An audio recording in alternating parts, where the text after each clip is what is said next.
All right, let's have a look at some discriminant calculations. You've got an equation here, which is x squared plus px plus q is 0. It says where p and q are constant, has roots of -3 and 5. And the idea is we have to find the values of p and q in this quadratic. So nice and simple one to do. Very, very common type of year 12 question. So often find these in the NCEA end of year exams. In fact, this is from one of the NCEA end of year exams.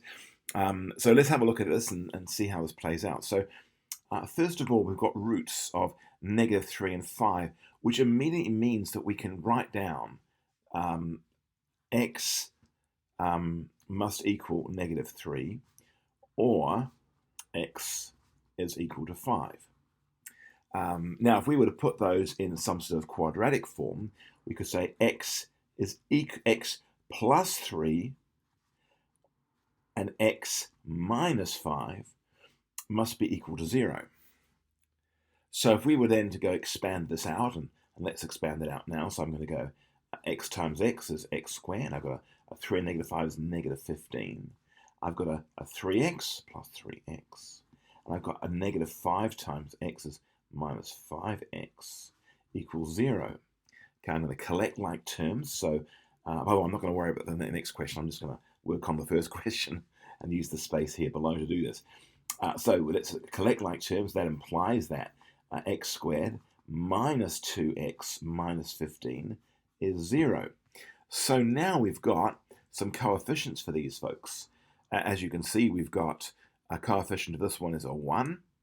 Coefficient of this is a -2. Coefficient of the x value here is a -15.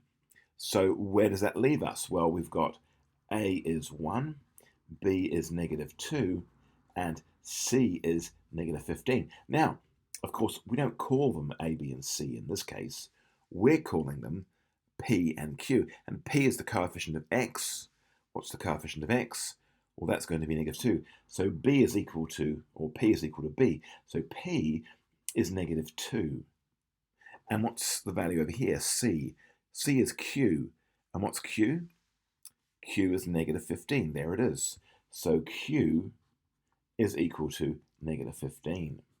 So the values of p and q are going to be these. And in fact, I could actually rewrite the equation here. We've got the equation, and let's rewrite it actually with the coefficients in there. So I've got x squared, here we go, so it's x squared, plus px plus q is 0. So let's rewrite that. So I've got x squared plus p, well, what's p? So that's going to be -2. So I'm actually just going to write that straight in with a negative, which means I need a rubber. So find a rubber. Here we go. So plus negative. I'm just going to write negative. Here we go. This is going to be a -2. -2x, and q is going to be -15. So here we go. So I'm going to write in -15 is equal to 0. And there is the solution.